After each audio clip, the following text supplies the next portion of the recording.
We seem to have problem.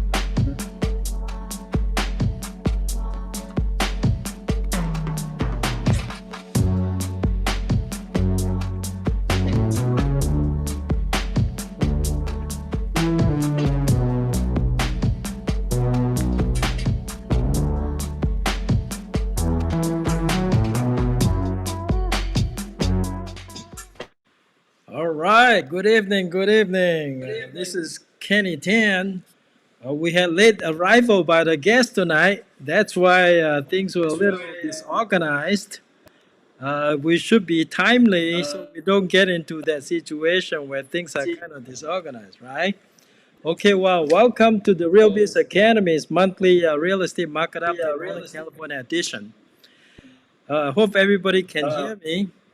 I hope I did not mess up the audio. All right, somebody's need to turn off their. I'm hearing an echo. Who needs to be muted? Are we okay now? Okay, good. Hopefully everybody can hear me. And tonight we're bringing to you the real estate market update for September of 2021. Okay, and we have 4 guests tonight. And the first guest is, I'm hearing myself talking.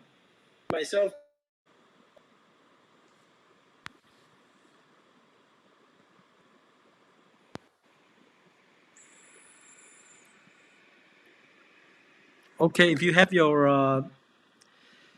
audio on your, if you're playing your video, please turn it off. That way I'm not hearing myself talking.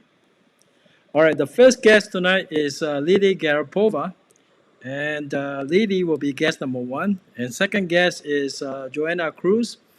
And the third is Judie Xue. And the fourth is Kathleen Xiang. And the fifth one, of course, will be myself. Now let's go ahead and get started with guest number 1, Lily Garipova. Hi, Lily.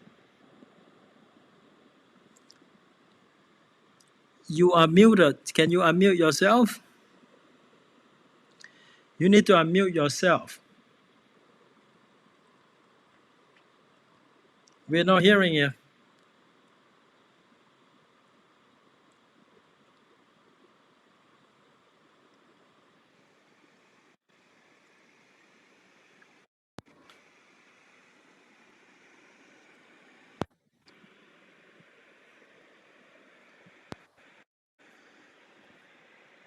Are we okay now? I'm unmuted. Now you're okay. Now I can't hear you.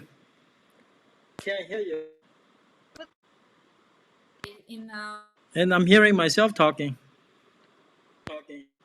Is your YouTube on? You need to turn it off. Whose YouTube is on? I'm not hearing you talking. On.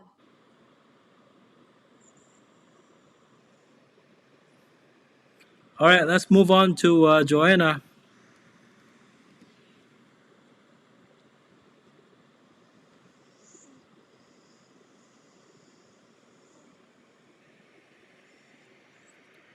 All right, Jhoanna, you'll be you and I talking.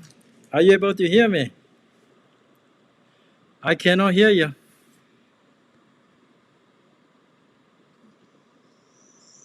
Did you unmute yourself?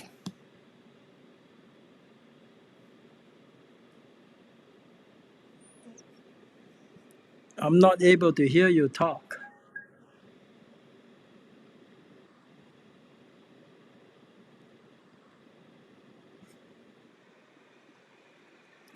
Yeah, you have also muted yourself. And who else is not muted? Everybody has muted themselves for some reason. Okay, Judy is not muted. I'll go with Judy first. Hi, Kenny. Can you hear me? Hello, Kenny. Can you Well, I need to find out where you are first. Okay. I can't even see you.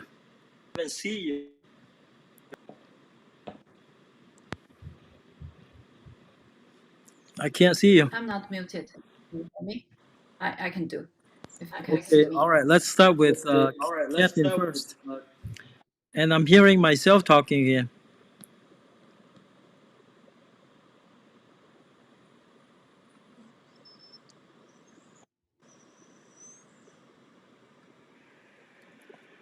All right, Kathleen, why don't you go ahead and Yeah. tell us what you're going to present to us today? Okay.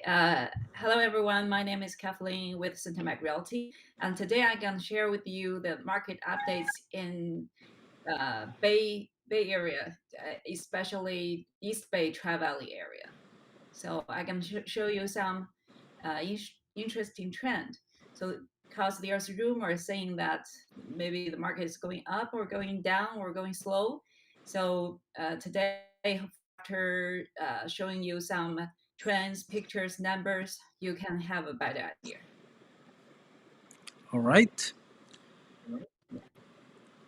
Okay. Here's your first slide.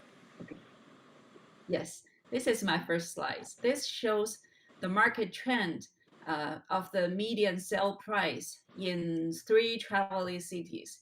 For this first slide, you can see all 3 cities are going up, while the other 3 markets in the next slide showing a little bit drop. So for the first one in Sacramento, it shows a 5% raise from the same time last month.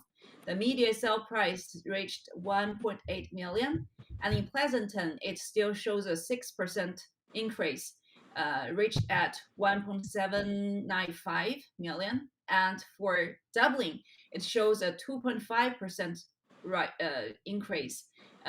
Now it is at 1.751 million, somewhere around that. So this is median sale price. You can see for all these 3 markets is still going up. So let's move on to the next slide. Okay. Yeah. Next slide.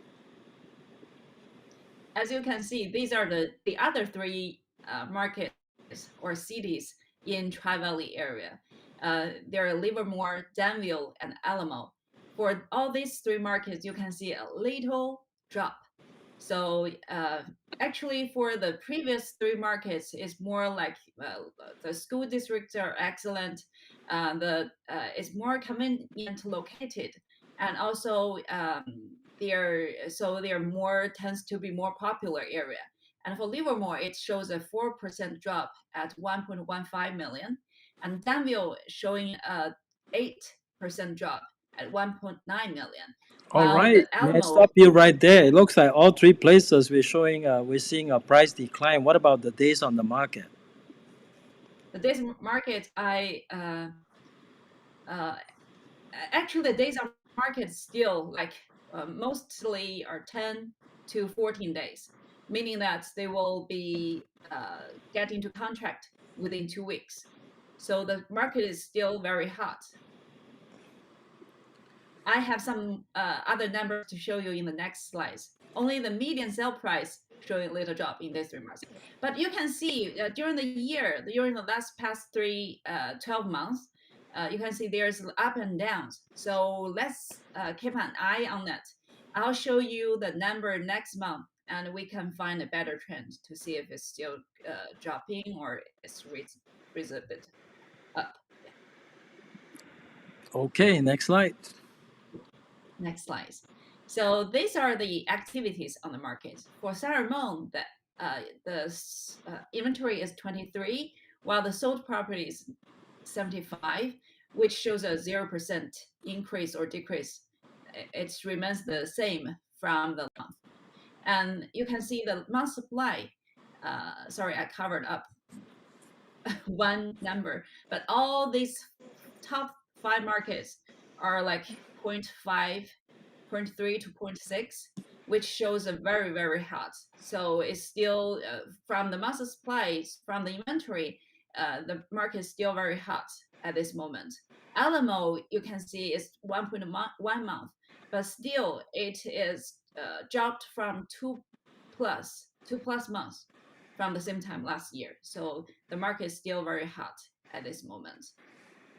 So the sold properties, as you can see, in Pleasanton, it shows a 23% increase, 37% drop. It's partly because the inventories are still very tight or even declining. So the sold properties are limited by the properties available. As far as I understand, the market is still very hot in the Tri-Valley area, and we'll keep an eye on it for the next month, and I will follow up with you.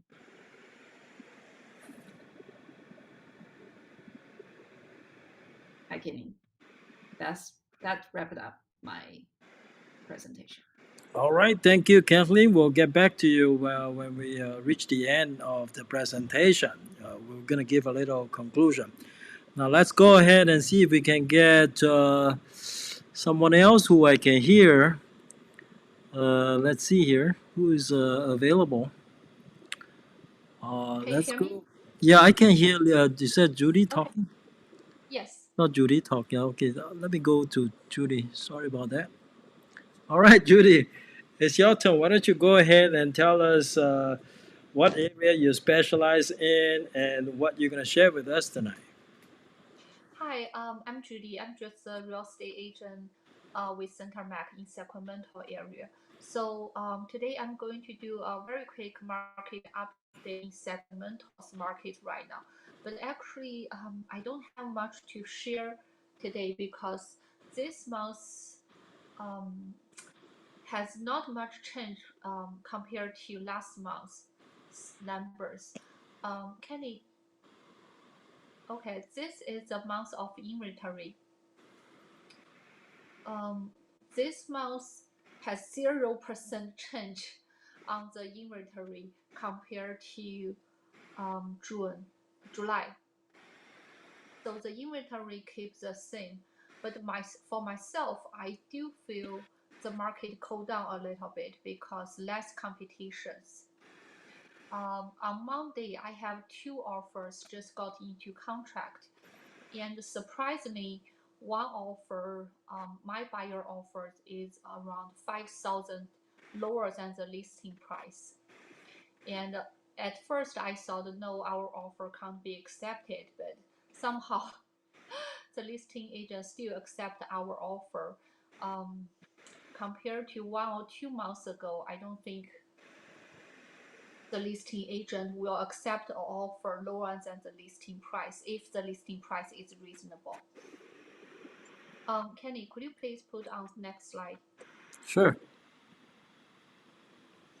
The second chart is the average sold price.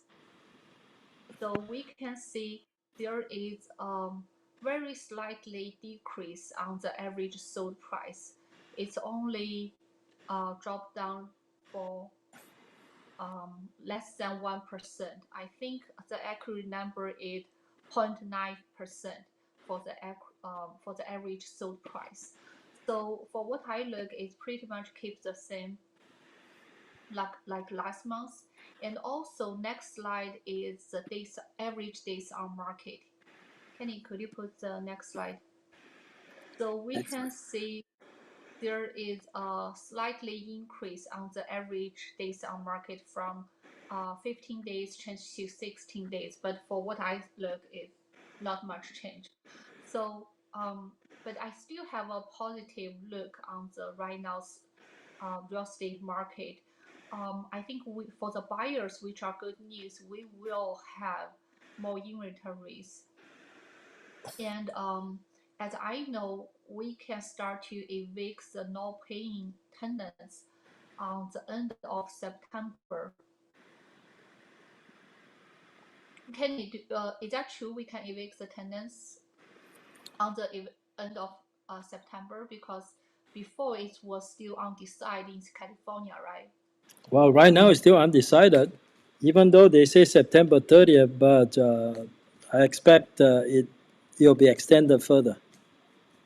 Okay, that will be extended further because Yes. yesterday what I heard is already they confirmed the date September 30th for eviction to start the eviction process.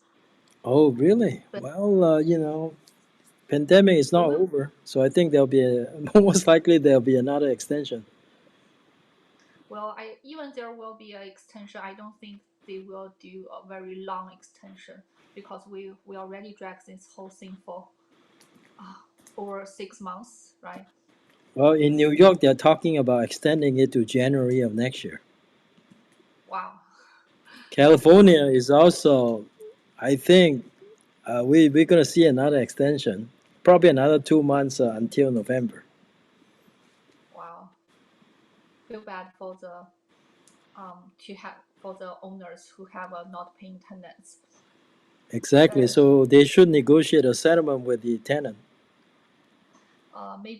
maybe sometimes a buyout plan, but it's without an accurate eviction date, it's going to be very hard to negotiate with the tenants. But in general, I do see more houses on the market and really less competitions.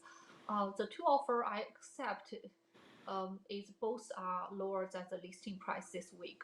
And one particular house has risen because it has tenants who live inside and it's going to move out the end of this month. So usually when a owner sell a house with tenant occupied, the the tenants usually not take care of the house very good, including the house condition, the cleaning. But sometimes you can find a really good deal. It's really diamond in the rough. You really need to polish it a little bit and really dig and negotiate with the listing agent. So my client, they got a really good deal. So hopefully they can close on time. And the tenants is the biggest risk. What we worry is the tenants can't move out on time. Pretty much that's all I want to share today. All right. Thank you, Judy. Let's see who's available because they are both muting themselves. I can't even hear them I can, talk. I can. Oh, Lily can talk now. Okay, Lily, we'll see if you're able to join us. All right, Lily. Hi. Okay, all right. Why don't you go ahead and tell us about yourself, where you specialize, where you do most of your transactions, and what are you going to share with us tonight? Hi. So I'm a real estate agent here at CenterMac, and I specialize in Northern California, right? Mostly in Bay Area. I specialize in many cities, but specifically, if you ask me about a certain city, yes, I can help you out and give you more information on specific city. Um, yes, my what do I see on the market right now? It's not cooling off. It's not. It's actually worse than in July. So in July it was a little bit slow, right? So and my buyers could get in a contract, and I think these buyers who got in a contract in July, they've been lucky. And right now I can't get anyone in a contract, but like I'm working on it really hard. So I just today I submitted in Belmont for one house, and there were 9 offers, and we put like 300K on top, and we lost. In Belmont. So Is that in in Belmont? Okay. Belmont, yes. So yes, I've seen my clients wanted to submit for one house in Los Gatos. It was a fixer-upper. It went from a market like within one day, so we couldn't even submit. So to to tell like in another words, yes, market is picking up. Yes, there is a lot of buyers, and actually most of the buyers are even more activated, right? So why it's happening? Again, interest rate is very low, right? And rent is rising. Rent is gonna rise, and everyone knows it. Inflation, right? And so some of my buyers, they say the rent is rising, and they start moving. So Yes, and I was hoping if moratorium will stop and there is more homes going to come on the market, like more homes will be on the market after renters are moving out and so on. But it's very doubtful that's going to happen. And if these properties will come on the market, it's still a big shortage, right? It needs to be a big amount of homes in the neighborhood for the buyers to, like dissolve, like in this shortage of a market. So yes, I still think we're gonna go grow and not go down in prices, and unless the interest rate is gonna go up. Okay, well, I can show some graphs. Can you? yeah, Can I? of course, yes, yes, yes, some graphs. All right, why Oh, don't you go ahead and tell us about your graphs? oh, that's actually about me. So I just introducing me, but we can go to the next slide. Yes. Um, All right, next slide.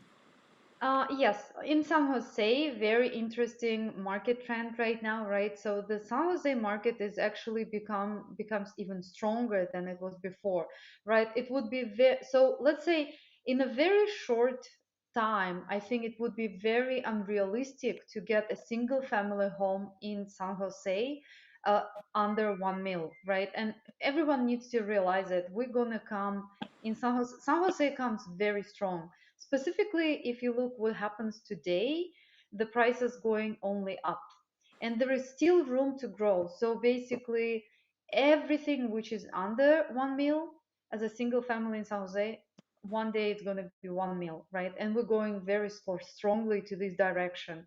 So if we look at the next slide, you could see on my graphs, and we actually talk about specifically single family homes, but I can assure that happens even for townhomes and condos, right? Specifically townhomes in some communities, they've been like up since like a month or 2 months ago. They've been up like 100K, 50K above market value. So yes, and can we go to next slide, please? Yeah, I want to talk about the median sale price dollar per square foot in San Jose. It is at about seven to about close to $800 per square foot, Yes, and that is actually lower than Fremont. yes, yes. And why do you think that? Because Fremont has, I mean, I think the San Jose, it just, this is on the whole ratio of the city, right? Like it's San Jose is split on many areas, right? There is East San Jose, there is a northern part of San Jose, there is Blossom Valley. So basically, it's all together, right? But in Fremont specifically, Fremont targeted mostly because of the school district, right? Of course, it's going to be higher in price than San Jose, because not all the areas of San Jose, I mean, like have good school districts. Yes, of course, but in Fremont, the majority, over 80%, have good school district. Is that right? Yes, yes, and people with families, they do target Fremont. Okay, all right, And great. one specific. Mhm, mhm. You want to go to the next slide? Yes. Okay, next slide. Yeah, here you can see specifically on the graph, right, what happens in San Jose with single family homes. You can see in July it was a little slow. I mean, like on the prices, what it hit like on the graph it was lower, but right now people list properties and they sell a little bit higher. So on market inventory, we don't see much like it, added to the market, right? So that's another factor which plays a big role in the prices, right? So yes, I believe the San Jose market has a room to grow. Some neighborhoods already like well above like growth, but I think there is still potential growth in there too. Okay, all right, next slide. Yes. Yeah, and that's a little example on San Carlos. San Carlos is a very specific city, right? San Carlos, Belmont. A lots of people want to get in there, want to get a house in there, but it's very, very rare you would see anything listed in San Carlos, right? So, and if it gets listed on average, you will get like multiple offers at any market, right? Like from 10 and above, right? So yes, San Carlos, it's flat. There is nothing to buy, and people actually beat a lot of buyers in San Carlos, Belmont area, like in San Jose as well. Um, yeah, we can go to next slide. Okay, Oh, Fremont. that's actually, yes, it shows Fremont. Yes, recently, I think what actually pushes these prices a little bit, like to, you see on the median list price went a little bit, but it's a list price, it's not a sale price specifically, right? So Fremont market is still pretty strong, right? And some properties, yes, they went a little bit lower than like in price than in January, right? But we still pretty strong in Fremont in sale prices. So people still bid. There is a lot multiple bids on the properties. I recently got I recently got a property at the market value. So basically, I got in a contract within like 1 day, and the property was in the market just 1 day, and I knew the market value of the property. So I submitted within 1 day, and then after that, so we submitted at 1.3, but I knew the value about 1.6. So after we submitted and my offer got accepted, there were a couple other offers, and people started to bid already at 1.5. It just, well, it was a lot of stress, but I submitted it like within a couple hours, which is insane. But yes, the sellers, they just accepted our offer, and I think it was just lucky, very lucky deal. So yes, there is still opportunities, but as you can see, the property being on the market just like 1 day, and it already got like three offers within 1 day. It shows how much market is strong in Fremont. Are you still submitting non-contingent offers? All of my offers non-contingent. I do not even try to count contingent, which is insane. I think majority of agents who are listing agents right now, and I am as well, right? Like we expect that. We've been spoiled, and we everyone expects non-contingent. So yes, I do all of my offers non-contingent. All right, I'll share with you. Recently, I submitted a non-contingent offer on behalf of a buyer in 95132. Hmm. And, I had this discussion with the buyer. Buyer is a first time home buyer. So naturally, you need some counseling on the buyers. What kind of counseling do you give your first time home buyers about submitting non contingent offers? Well, I'm very careful with what I'm doing, specifically with risk management, right? Like for my clients. So I just explain, okay, we have all inspections on hand, and there is nothing potentially can be wrong in the house because everything on hand. We remove inspections. No way to negotiate. I mean, like there is no need to inspect. I mean, to leave inspection contingency. Appraisal. I'm very good at appraising properties, and I actually can at any location, right? Like most likely, I will definitely let you my clients before even submitting. I can estimate the value and at what price it will go, right? And so my clients, they either listen to me or not, and I will say it will appraise at this price 100%, right? If you want to risk, like if you want to put higher price, there is a risk it's not going to price at 50K. Can you do it? Can you cover it? They would say yes. And then we would go very brave with a non-contingent on appraisal, right? But I will estimate and let them know correctly.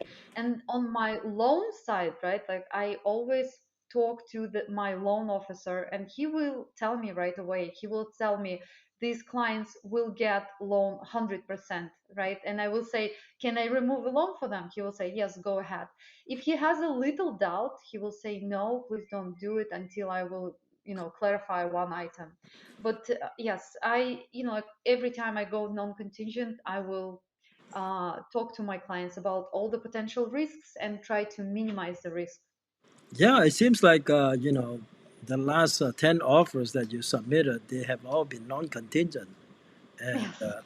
that's a pretty good It says a lot about the kind of confidence you have in submitting non-contingent offers. What gave you that confidence?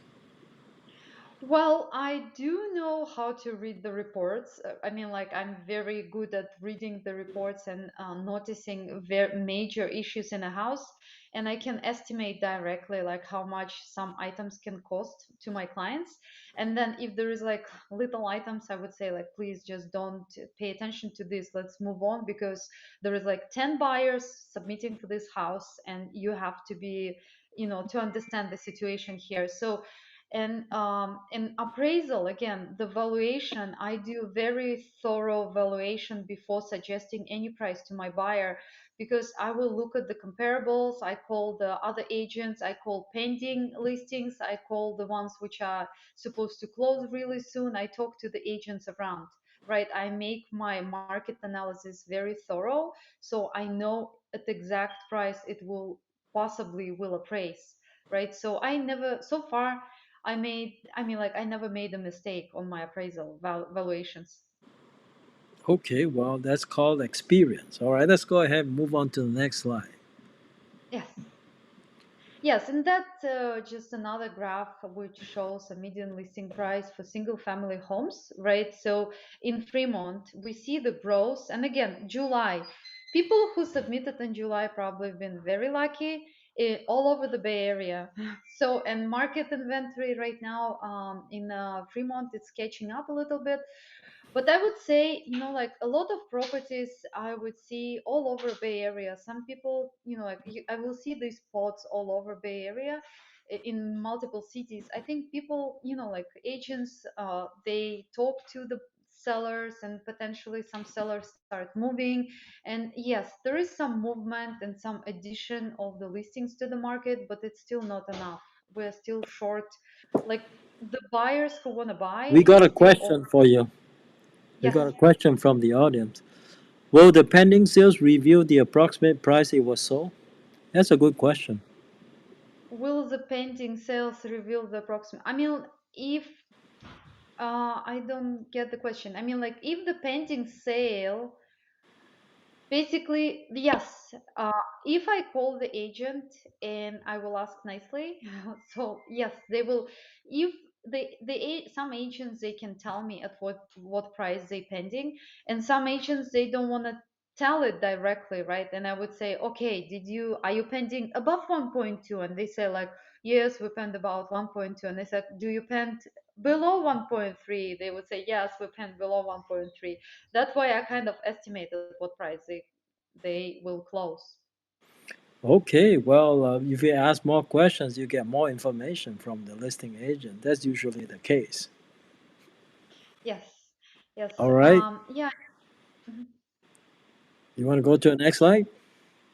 Yes, I don't know what specific slide But is that that, was but a yes. good question by Bala, though, because oftentimes we see a property went into pending, and then we also look at the listing price.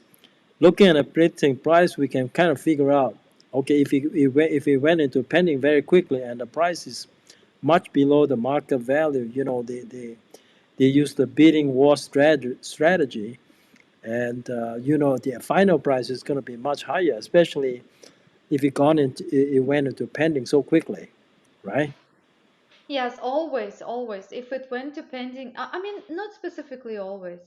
Actually, that's it depends, right? Like you always, the market is very un, un, un, unspecific, right? It depends on the agent who is listing. It depends if the agent is, I mean, like knows the market very well. Some agents, they have like the only transaction in a year, right? They put the listing on the market and they have no idea what happens on the market, literally. And then, like, if you're really fast, if they open to preemptive, you can catch a really good deal. But it happens very rare, right? So if and you know what, telling about the prices, which is absolutely insane. I recently went with my clients to see a home in Campbell. It was actually maybe early August, and it was priced at 2.1. And you know what price it closed? I actually told them like, oh, they probably gonna have multiple bids, and they probably will hit 2.5. Okay, And what it is was my valuation 2.5, correct? So like, and usually because you estimate all the area and all the homes in the neighborhood closed at 2.5, right? 2.6 maybe, some of them.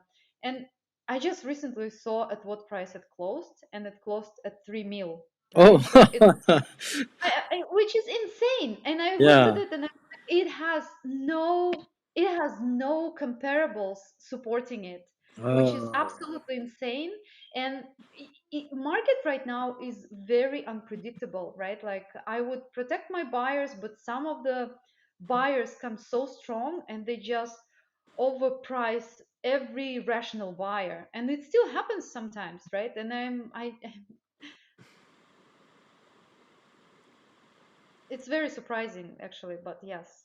yeah. Some people have cash, and I would say lots of people have cash. And 1 mil in Bay Area right now, it's 1 mil. It's just like, probably you think it's like 100K back then, right? 1 mil is very like everyone majority of people have cash, I would say. All right, next slide. Are we down to the last slide or we have more? Yes, and that's just to make fun of a little bit. So basically, when my clients come to the listing, I actually try not to, like, I would ask them, don't show your excitement, right? Like, don't be like super happy about the listing, because, like, as soon as, because, some listing agents right now, if they have a beautiful listing, they know they will have a lot of competition, but we just try to be quiet and don't show that we really, really like it, and then submit. Good idea, good idea. Okay, thank you so much, Lily, for a wonderful presentation. When we reach our end of the presentation, we'll share some opinions on the current market. Now, let's move on to our last speaker. Well, second to last, because I'm the last one. Second to last speaker for tonight is Jhoanna Cruz. I hope, oh, she disappeared. Joanna, where are you? I think she probably is going to come back and join us later on. I think she was having issue with her. Uh, all right, I'll come back to Joanna. I'm gonna go to my presentation. Joanna, I hope you can come back and join us. All right, let me do my presentation. All right, last couple of years, I sold a few homes in the Bay Area. 94005, if you know where that is close to the San Francisco International Airport in the Brisbane area. The market was already pretty good at the time I sold my home, and it was hot then, and it's still pretty hot. You can see the listing price, sale price versus listing price is about 109%. So pretty much you have to add some more money to the listing price if you want to get the property. And the median price is about 1.35 in that area. The number of days, and you're looking at about 12 days as the median days on the market. Not a lot of new listings in the area. As you know, that is a small town. Okay, now let's look at the next one. The next one we have, all right, that's Joanna. I see, I hope Joanna is back. Okay, well, I gotta finish my, okay, Joanna's back. All right. But Joanna, you gotta wait. I'm gonna finish mine and then it's your turn. Okay. All right, and this one here, the next one, it is actually 95132. Okay. Well, I mentioned 95132 because the offer that I placed on behalf of a buyer recently was in 95132. It's a single family residence. I tell you about this amazing story. In this market, it's almost impossible to get one that is below market value. So, when we put in the offer, the listing price was around, it was, I think it was 1.125. So we placed an offer for 1.15. No, actually, it's a lot less than that. It was 1.075 or something. And then our offer was like 1.15. Ultimately, we settled for 1.175. And that was the price it was sold for. What's amazing about this one is that the price that we got, it's a lot less than the market price. The market price in the area is about 1.4. So you might ask, well, Kenny, how is it that you're able to get such a low price? Uh, Luck, I would guess. And also, the house has some things that some buyers don't like, and I want to share with you. That house was in a flood zone. Apparently, that sort of scared some buyers away. But so what if it's in a flood zone? You just go ahead and get the flood insurance, right? So you don't worry about it. It is in a flood zone. So if you are able to accept that it's okay to buy a home in a flood zone, you can really get deal in this market. So sometimes, you just happen to have the right opportunity, and there were only like two or three people competing with us, and we were lucky. We were just competing against one other buyer. There was really nothing wrong with the house, and of course we have the inspection report. We look at the inspection report; it's pretty normal. I mean, for a house as old as this one, you're going to have a lot of uh, needed repairs, some minor repairs here and there on the electricals and on the plumbing. But overall, it was a great steal because appraisal came back. You couldn't imagine what the appraised value was. I think it was like 1.3 something, and our price was 1.175. So at first we thought that, hey, you know what, you know, if it doesn't appraise, we better have some reserve ready. So it turns out not only do we not need the reserve, we got a steal. That was a wonderful steal because right after we closed escrow, I think it was 2 days after we closed escrow, I got a phone call from a local agent say, "Hey Kenny, how did you do it? The houses here sell for 1.4. How did you get it to 1.175?" I told her, I said, I don't know. Maybe people are scared of houses being in the flood zone, but I honestly don't think that that is a deal killer. And so we got this one. Really, really good steal, I would say. As you can see in 95132, the overbid is like 11%. Okay, that's still pretty high. Okay, and the median sale price for single family home in 95132. Of course, if you don't know where 95132 is, that's the San Jose area. Decent school district. The school district is actually pretty good. Okay, so 1.44. Okay, we got out 1.175. That's great. And the days on the market is still very short. It's only 8 days on the market. Okay, the median days on the market. So that is still a very hot area. Okay, we were just so happy that there were not a lot of competition for whatever reason, but we got this one. So really, really happy for our buyer. Okay. All right. Now, if you look at the now versus sold inventory, is not doing much better. The volume kind of went up a little bit. Okay, so sold is 29, the new one is 32. So there are more homes that came onto the market. So that's really good news. All right, look at the next slide. Now this one is 94070. This is San Carlos. Last year I sold a home in San Carlos. It was a fixer upper. When we listed it as a fixer upper because the property was really dated. There's a lot of work, and my client really, really did not have any money at all to do any kind of improvement, any kind of updating. So I got no choice. The house was so dated. At first, we listed it at 2.4. Ultimately, we have to get rid of it at 2.1. And it's got to be worth about 2.8 today because at that time, at 2.1, it was a fixer upper.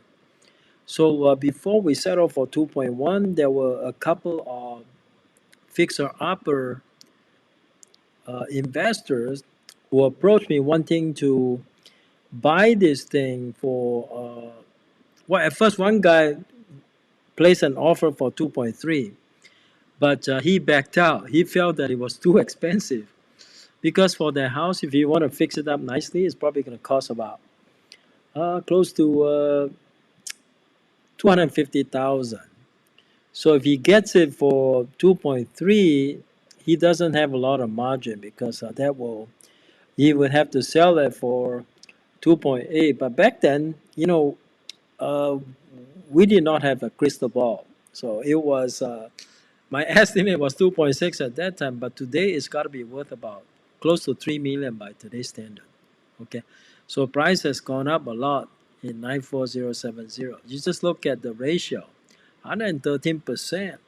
So the median sale price in San Carlos is right now about 2.5, and the days on the market is about 8 days. All very short days on the market. And looking at the new ones, the new homes, the new listings is can't keep up with the properties that are sold. So inventory is going to be tight again in San Carlos. All right, that concludes my presentation for tonight. Now let's move on to the next guest, and let's see if I can find Jhoanna Cruz. Jhoanna, hopefully you're back and you're able to speak right now. All right, Jhoanna, I hope you're not muted. It looks like you're still muted. Somehow you're still muted. uh, Sometimes the way to fix the problem is for you to exit and come back. So what you can do is, yeah, it keeps saying that you have muted yourself. I know you did not mute yourself. Okay. All right. So why don't you do this? Exit and then rejoin us. I think that would be a quicker way to fix this problem. Because right now I don't know how to fix your problem. Okay. All right. Now we're waiting for Jhoanna. Let's go ahead and move back into our. She's back. All right. Good, Jhoanna. Hopefully this time you're okay. All right. Say something. No? You're muted yourself. Some reason it says you're muted. Okay, well, let's see here. Yeah, I can't do anything about that because it keeps saying you muted yourself. Okay? Because I did not mute you. It says the guest has muted yourself. I'm sure it has nothing to do with you. It has to do with the system. All right. I would suggest you exit and rejoin again for one last time. And then we're going to move on to the conclusion. Okay? All right. Now, let's move on to the original screen.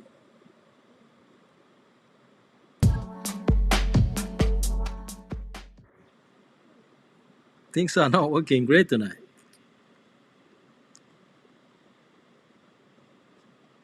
I think you're okay now, Jhoanna.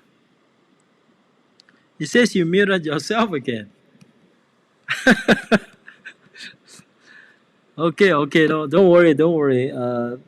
You know, it happens. Things like that happen, so don't worry about it. All right, let me bring everybody back. Okay. Some reason. Hold on a second. All right. Okay.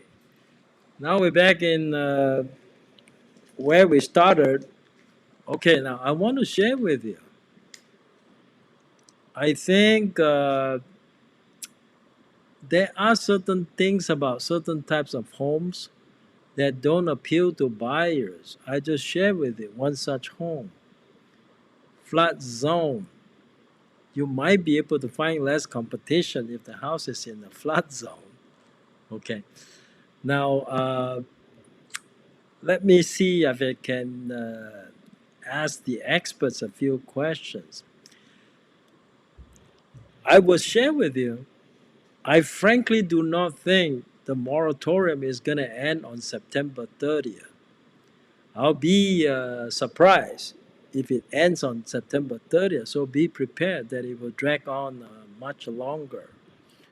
We're not over yet. Okay. I think as we get closer, there's a great chance that we'll see another extension. So don't be too happy if you're a landlord at the moment. Okay. Recently did an eviction trial.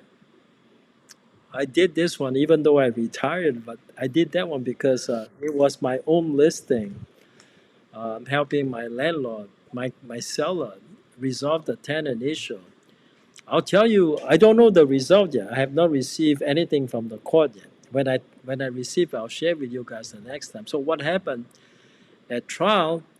We offered a settlement to the tenant. So as you know, right now there's a government program. It's called the rental relief assistance or rental assistance.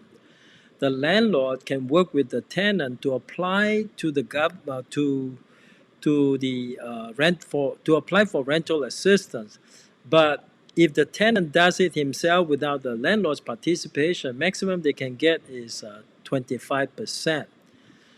Whereas if the landlord does it without the tenant's participation, the landlord runs into another problem. The reason is that if the tenant does not cooperate, the landlord does not have the proper documentation to get the money because they will need the tenant's tax returns. Okay, so at the trial, just before the trial started, we spent about 30 minutes talking to the tenant and offer a settlement. So what we did was we offer to pay the tenant money. We offer $3,000. It's cash for keys. And the tenant was supposed to move out September 30th.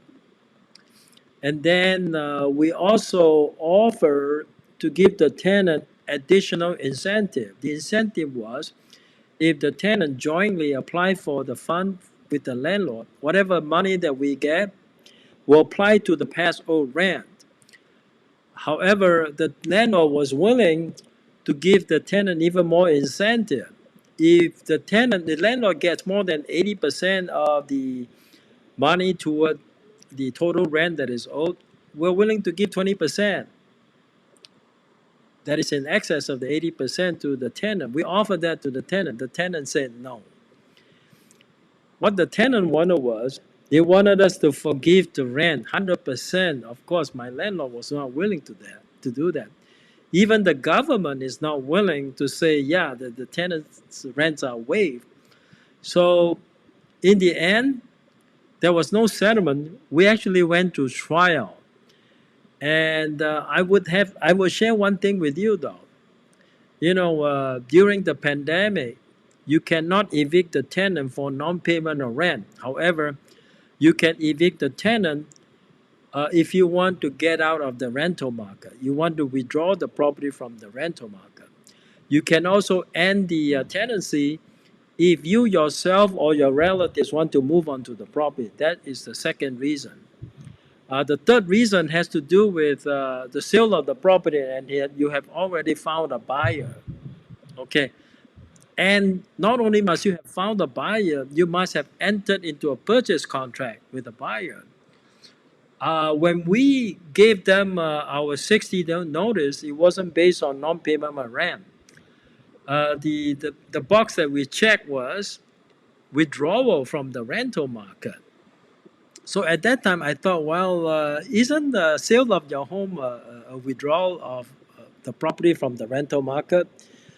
But then somebody else told me, say, hey, you know, you can't because withdrawal doesn't mean you sell your home, because there is a third category. If you sell your home, you must have received a signed offer before you can use that as a reason for evicting your tenant. So at the time of the trial, I was so happy that the judge did not ask us. The judge did not ask, why are you withdrawing from the market?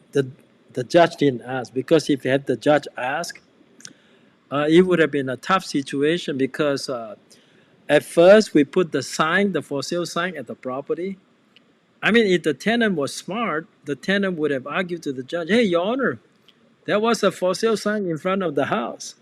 That did not come out at trial because the judge had no idea.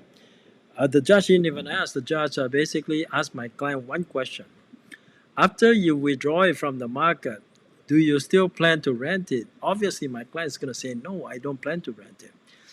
We totally avoid that issue about sale of the property, because if he had mentioned about the sale of property without a signed offer, we would have been in a lot of trouble. Okay, so that's what I want to share with you. I don't think moratorium is over yet, but uh, if you're able to find a relative or yourself want to move in there, uh, that is a good reason to end the tenancy.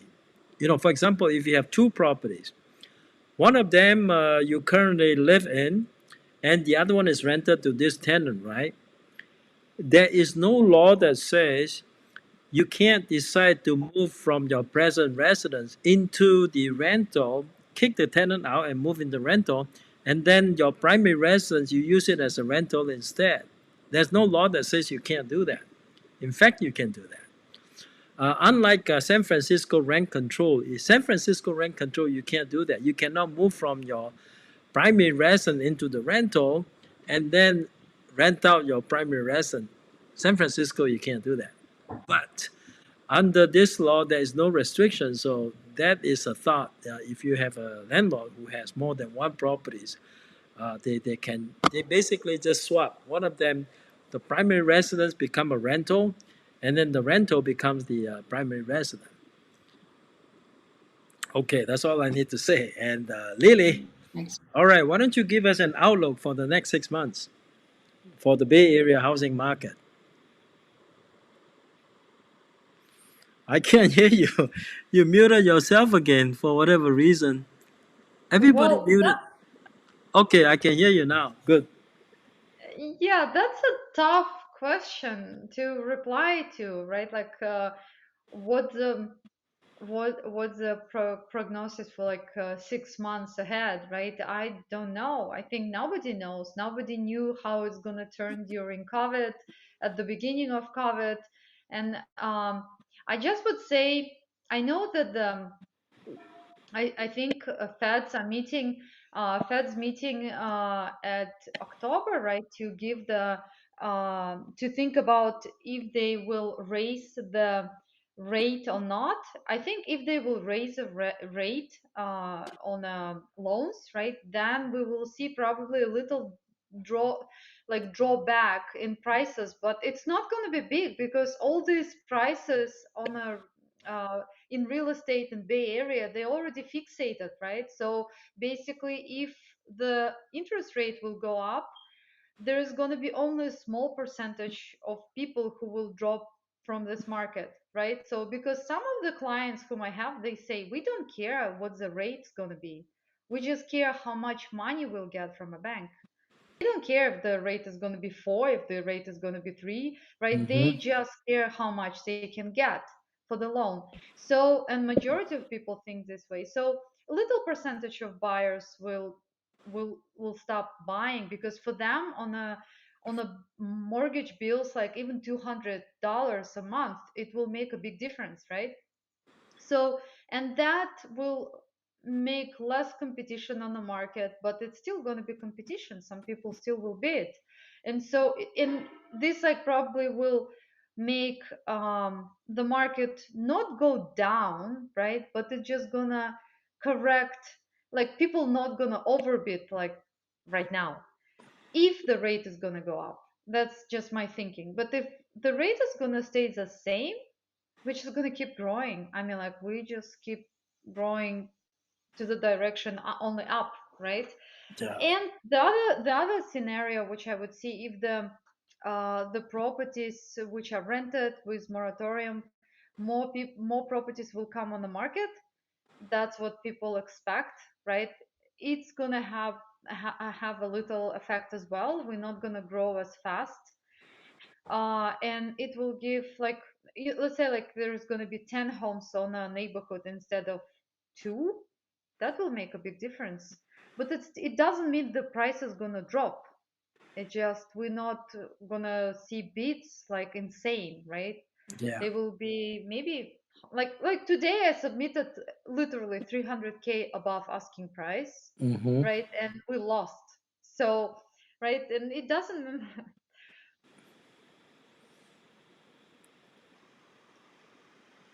So honestly, I don't know what happens next, but a couple scenarios I would assume.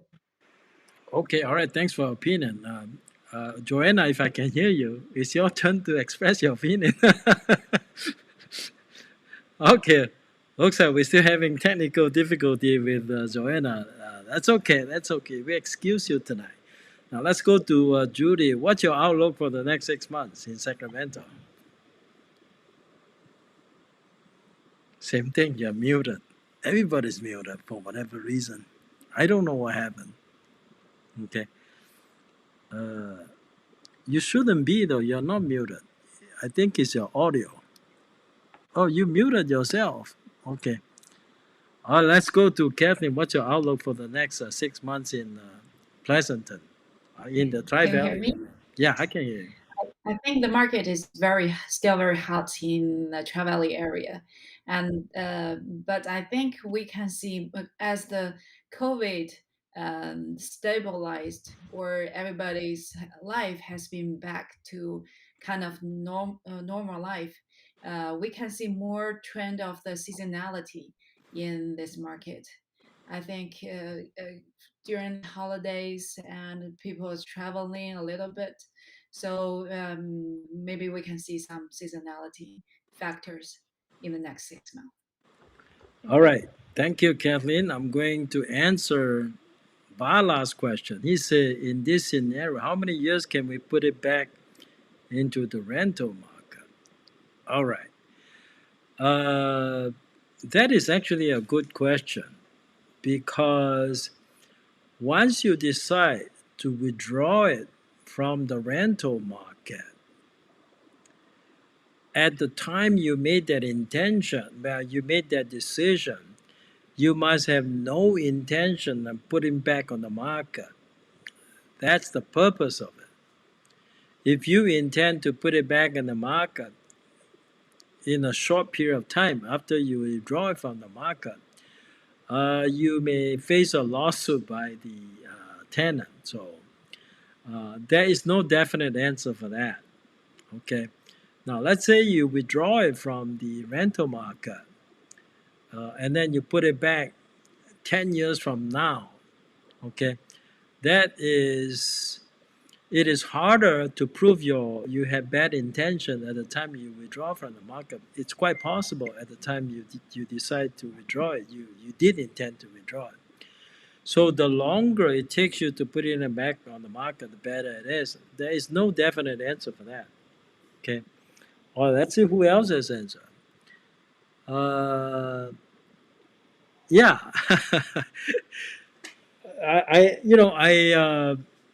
I only say because for my listing anyway, uh, we were all prepared because the daughter was there to testify. The other property, my client actually had three properties. The one rental, the one that is owned by the daughter. Actually, the daughter lives there and it's owned by the daughter. And then the third one, they themselves live in that third one. So uh, we were prepared to tell the judge if the judge was going to ask us, uh, you know, if we were confronted with a question, well, first you wanted to sell. If you wanted to sell, I may not let you evict the tenant unless you have an offer accepted. So we were kind of prepared for that. So we had the daughter comes in. Daughter was prepared to say, I was planning to sell my house. Okay. But they need to do renovation before I could put the house on the market. So I need a place to stay if they do renovation. I don't know how that's going to fly in front of the judge, but that was what the daughter was prepared to say. The daughter was going to move in there. Okay. So, in fact, uh, I think the judge was, I can't remember. I think it did come out because the judge did ask him, okay, why did you want to withdraw it from the market? And then he said, our daughter want to move in. Okay. Because prior to that trial, he had friends that testified that they wanted to sell the house. Apparently, they lost the case. So, it was, I don't know how it's going to come out. I'm waiting for the result right now and see what happens. It wasn't an easy eviction, I tell you. Okay. All right. Let's see who Does else. that mean if we, yeah, does that mean if we present an offer, like lower offer with tenants in it, and it has better chance to get accepted, to Yeah, help them to usually when evict you the when you have a tenant occupied property, you can get a good deal. It's definitely because less buyers will come and compete. You're gonna get a better deal with the tenants then, occupied. Okay. yeah. Is it for sure that we can evict the tenant after we get the offer accepted, though? Well, if you want to move in, of course, for sure. Okay. Yeah. Because if it's not based on, if you're a buyer, right? If you're a Yeah. buyer, you're not Mhm. using it as a rental, you want to move in, Mhm. this is one of the exceptions you can use. So if you have a buyer who's willing to put up with the tenant, they can get a deal. Even in this hot market, they can get deals. So look for properties that are tenant occupied. You have a better chance, okay, Right. of getting into the home that you like without paying a lot of money. Okay. Now let's see who has question. Jean Riley has a question. Okay, what does she say? Jean, I can't read your question. It says, if the tenant is on the month-to-month rent, can we give tenant 60 days notice to terminate when the client wants to sell? That's exactly what I said. The answer is no. You cannot serve any notice until you have an accepted offer in hand. Then you can give the notice. Technically, that's when you're supposed to. You cannot say, "Oh, okay, I give 60-day notice now. Now I start marketing the property, okay, and then I get an accepted offer." So when you go to trial, you go talk to the judge. The judge may ask you, at the time you serve the 60-day notice, did you already have an accepted offer? Uh, my feeling is that at the time you gave the 60-day notice and you didn't even have an accepted offer, and if your reason is based on sale of property, that would not be a valid 60-day notice, and you will probably lose the trial. Uh, that's my. I mean, if we win this trial, I think you'll be. I would consider ourselves lucky. How I can say. Okay. All right. If there are no more questions, and I thank you everybody for showing up. We had really good attendance today. 30 plus people showed up. I hope I was able to share with you some valuable information. Okay. If you want my take on the outlook on the market, I would say that places like Sacramento, it's still pretty hot, but not as hot as before. Okay. It's still hot, but not as hot as before. In fact, we got agents calling follow up on showings. After a showing, they'll call you. Let me ask you this, Lily. Lately in the Bay Area, after showing, are you the one following up with the listing agent, or the listing agent the one following up with you?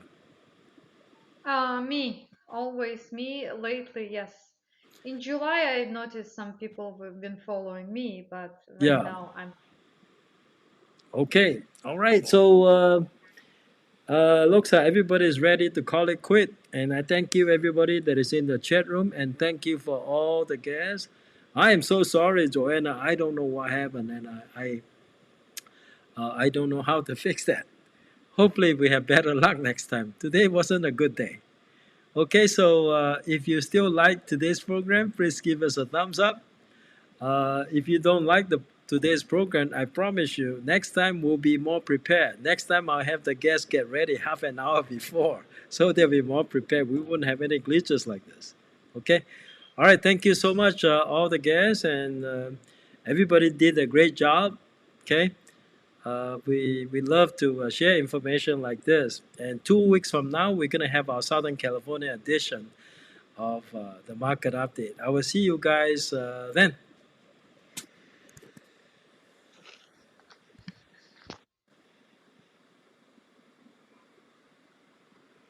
Okay, all right. Let me go ahead and turn this off.